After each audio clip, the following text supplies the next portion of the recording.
Greetings everyone, I'm Kevin, and today I'm going to talk about these two books that are marketed as romance and women's fiction, but what genre are they really?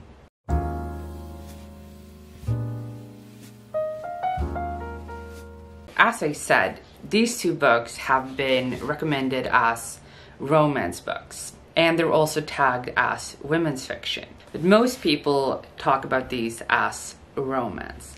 So I thought that we could discuss them with that in mind. So the first question that we should answer is, what is women's fiction and what is romance? What is the difference between them? Romance is, very simple. It's in the name.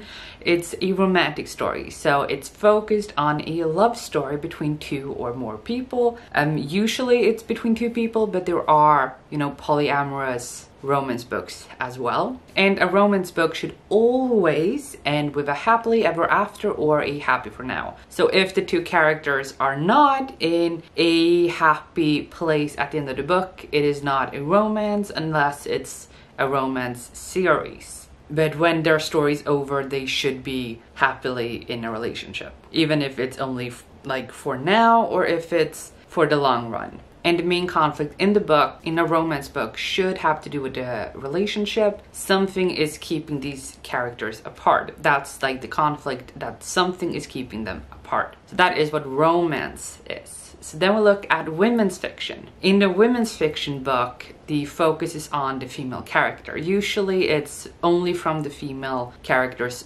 POV, so she narrates the story, or it's in third person from her perspective, so it's third person limited. Sometimes it's multiple women who are the focus of the story, but the focus in a women's fiction story is on women, no matter if it's one woman or multiple. So the main conflict in a women's fiction book is related to the female character.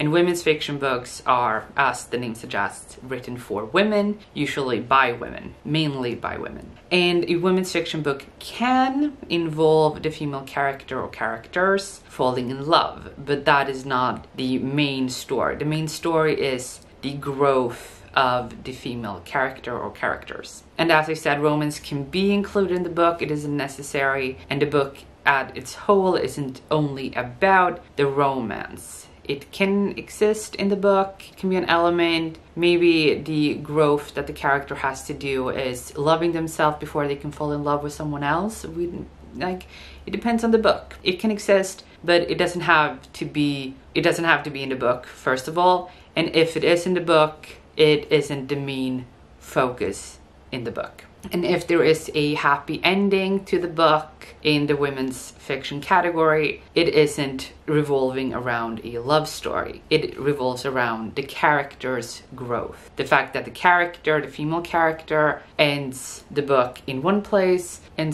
that is not where they started the book. That they have grown from the beginning of the book to the end of the book, and that ending can be happy or sad. But if it has a happy ending, it is mainly the growth of the character that is the happy, that has the character in a happy place rather than them being in a romantic relationship. So summary, a romance story focuses on the love story between usually two characters, and women's fiction focuses on the journey of a female character. And so with that in mind, now that we've gone through what romance versus women's fiction is, we'll look at these two books. So if we just look at the covers of these, both of these I would argue are women's fiction and not romance. And I do know that with this book especially, a lot of people that I know who have reviewed this book, who have read it, have rated it lower than 4 stars, usually around 3 stars, for the purpose or for the reason that they expected a rom-com set near a beach because of the cover. Like, you look at this and you think, ooh, that is going to be, a fun book to take with you to the beach and to read it, like while getting a tan, that kind of book. And that's not what this book is. I completely understand those expectations of seeing the book and then reading it, that those are two different stories.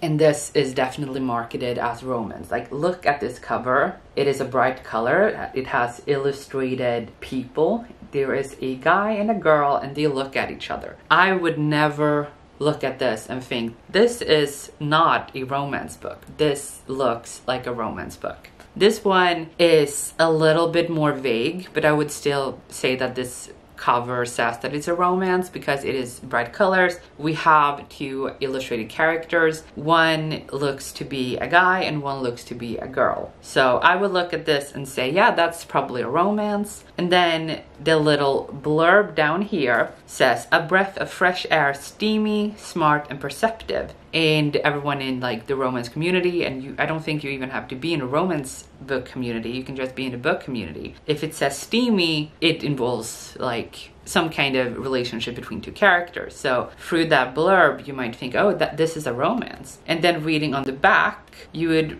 probably also assume that it's a romance. But with these two, this looking more like a romance novel, this looking like a romance novel, but out of these two, this one looks the most like a romance novel out of these two. And I would argue that this is the least romance out of these two. This one has more romance in it, more focus on the love story between two characters than this. This is definitely more women's fiction than romance. And I find that really sad because that means, just as with this one, that you pick up the book, you expect one kind of story and you get something completely different. As like one critique that I have seen of this book a lot is the fact that this is not a rom-com. This has more drama in it. It is a lot darker than people would expect, and it has some very dark themes in it. And so looking at this, thinking it's a rom-com, thinking that you're gonna have like a light read, some fluffy feelings,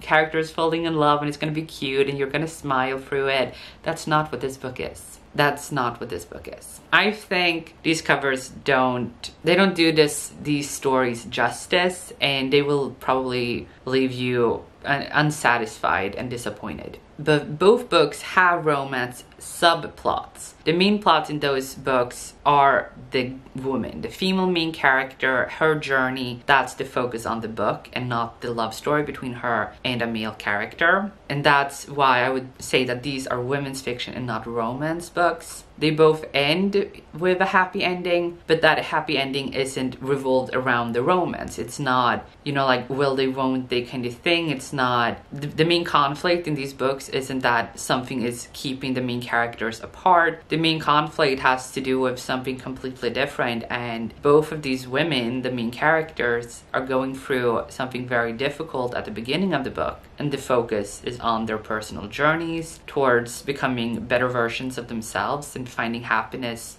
with themselves, like self-discovery first and foremost, and they fall in love along the way. But that's not, as I said, the main story of the book. I gave both these books 5 stars, so this isn't me saying like bad things about the books, because I absolutely love both of these books, and that's why I wanted to sit down and talk about them, because I don't want anyone to pick these books up expecting one thing when they're not that. Okay, so we're gonna start off by talking a little bit about Head Over Heels. So what is this book about? So this book follows Avery. A long time ago, like her entire childhood as she was like a tween, her entire young life, her dream was to make it to the Olympics as a gymnast. That was her goal. That was what she worked towards. She spent so much time working towards becoming a gymnast at the Olympics. And as gymnasts, they can't be too old, because they are the most agile and flexible as they are younger, which is why a lot of gymnasts are young. But then she has an injury which keeps her from that dream, and the coaching team, everyone working around the gymnast kind of give up on her because she has this injury. So they place their focus on the girls that are not injured. So her dream is completely shattered. She feels like no one really took care of her, but she doesn't understand that in the beginning of the book. She is very, very mentally unstable. She is suffering mentally. She has a breakdown. She is in such a bad state that she doesn't know who she is. Her identity was built around being a gymnast, and then that dream was taken away from her, And now she's questioning, who am I? And then she also has a very rough breakup with this guy who is famous for being a football player, an American football player specifically. I think he is, I think it was American football and not football, like soccer. I think so. Anyway, a football player of either kind. He was a star athlete, at least.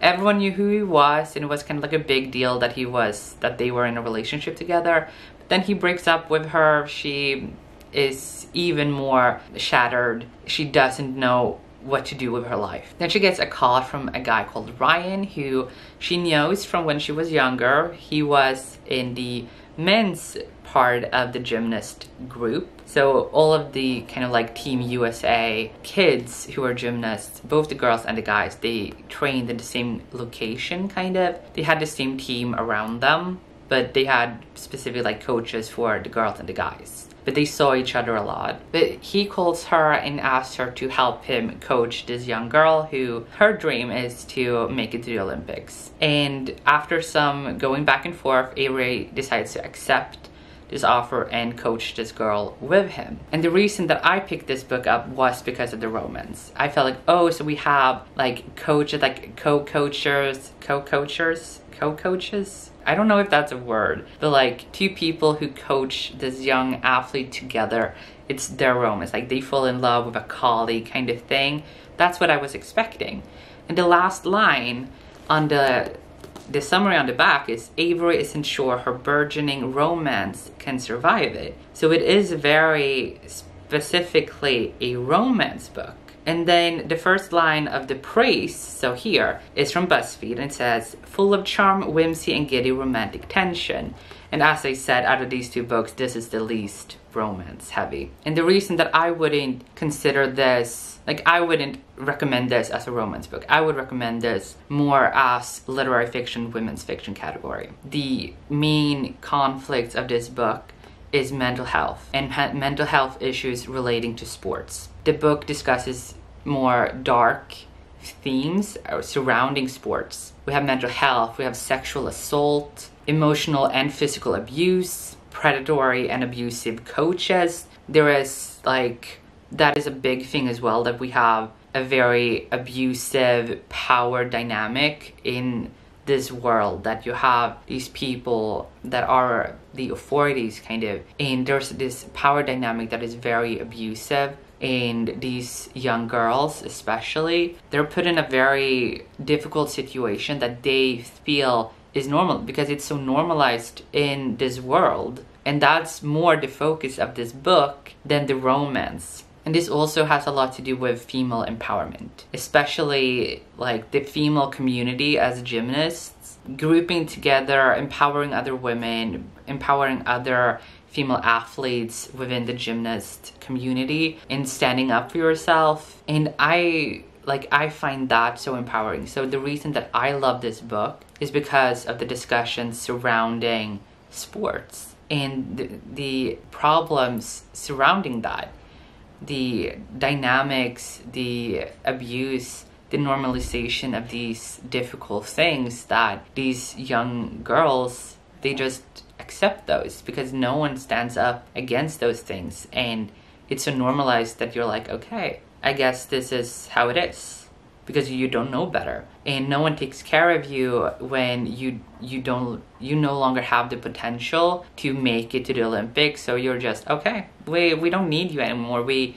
can't be bothered by you because you're injured, you can't make it to the Olympics, so we're gonna focus on these other people. So you're just kind of thrown aside the way that Avery was. So as a summary, this book deals more with the journey of Avery, who is the main character, when it comes to the darker sides of the sport and the effects that has had on her, and how she decides to change the world of the gymnasts to empower other female athletes and help fellow female athletes who have gone through similar issues within that kind of like sporting environment, and thus not as much on the romance. And then we're gonna talk about this book, Beach Read. So in Beach Read, we're following January. She's the main character and everything is from her perspective. She is an author of women's fiction and romance books, and she has writer's block because the couple that she has idolized her entire life turned out to be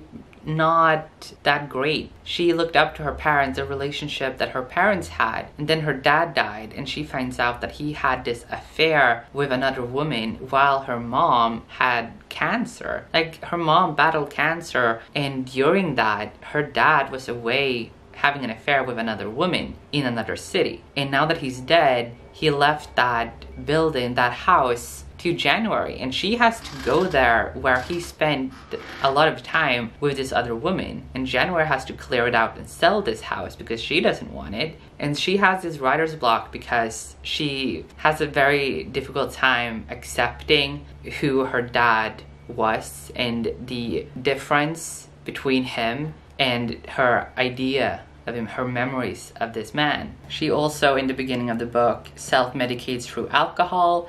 So it's kind of like a trigger warning for that if that is something that bothers you to read about. So basically, January is kind of overwhelmed by the pain of losing her dad and finding out that he's not really what she thought that he was. And so because of that, she has difficulty writing, and she also doesn't make the healthiest decisions. And in this beach house that her father left her, she finds out that she is neighbors with this guy called Augustus Everett, and nicknamed Gus, and he is her literary rival. He writes literary fiction, kind of speculative literary fiction, and he has a very cynical view when it comes to love stories and romance. We kind of makes fun of January in the beginning of the book for writing women's fiction and romance stories, but because both of these characters are kind of in a rut when it comes to writing books, they decide that we're gonna switch. It was Gus' idea to have them switch and do kind of like field trips to learn about how to write the other person's character or the other person's genre, I mean. And they say that the winner, meaning the person who completes a novel in the other person's preferred genre and gets it published, the loser has to promote that book and give the blurb that is, you know, on the cover, all of that. And the winner is basically the one who has the biggest success out of the two when it comes to the books. Either if you're the only one who finishes the book, or you're the only one who gets it published, or you're the one who gets it sold the most copies, who sells more copies. My English is not a friend with me today. My English is not a friend with me. That was ironic. But something that is also worth mentioning is the fact that these two characters, January and Gus, they have issues that they deal with that neither of them are really, they don't really want to accept the issues. They rather like turn a blind eye on the issue and pretend it isn't there, but they have to face those issues, and they do help each other with that.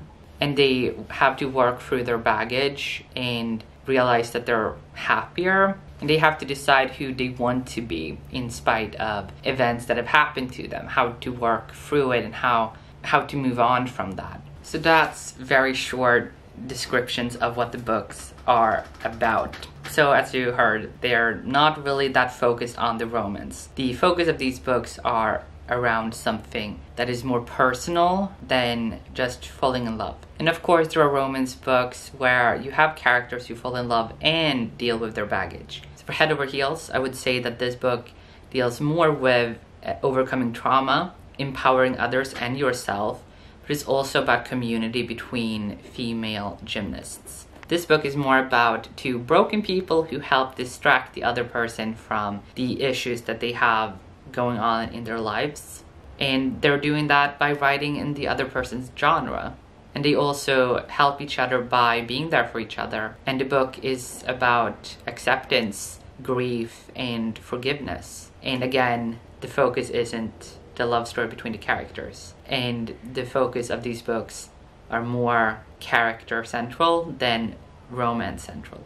Then we're gonna go into a little bit about the covers.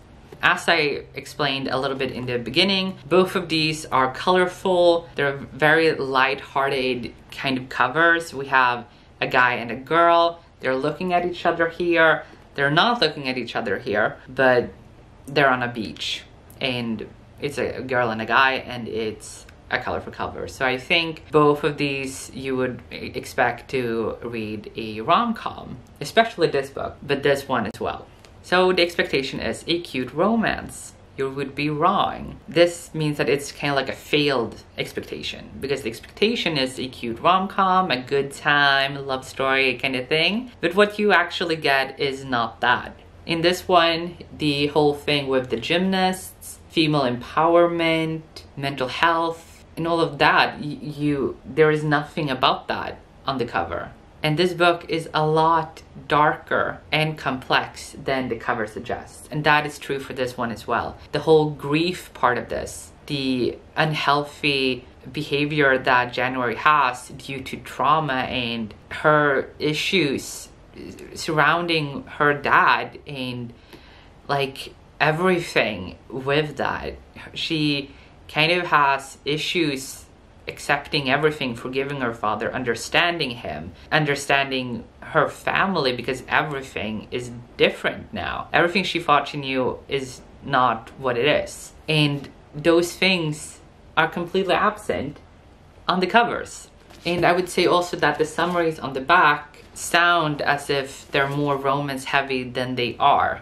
So in conclusion, I would say that these are women's fiction books and not romance books. I would not recommend these books as romance books. I would recommend these rather as literary fiction or women's fiction. And if I would say the target audience for these books that I would recommend these books to are more people who look for women's empowerment. This one, I would definitely say that if you want to read about women standing up for women, and you want to read about kind of like discussing issues in the sporting world and women lifting each other up, I would recommend this if you're interested in reading about those things. And then also with the fact that you have a main character who deals with a lot of mental baggage, identity crises, that kind of thing, and having that kind of character learning to love herself and standing up for herself and prioritizing herself. I would recommend this to you if you're interested in reading about those things. And this book I would recommend to you if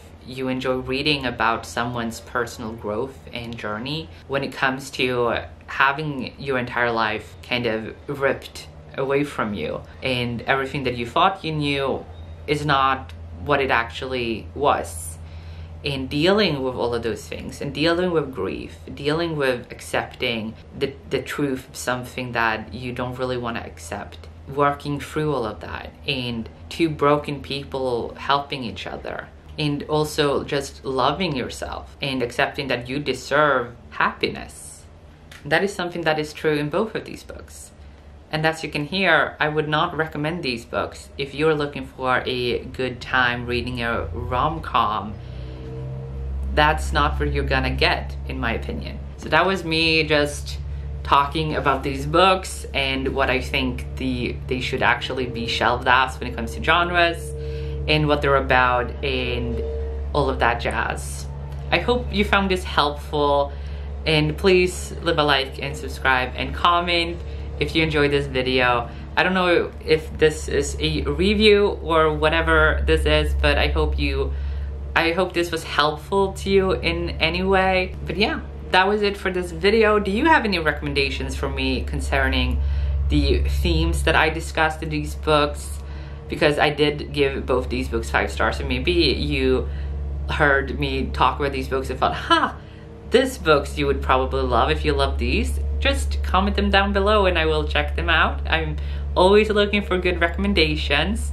And as I said, I hope you found this video helpful, and it would be very helpful to me if you liked and subscribed. And I hope you have a good time reading, and that is it. Bye!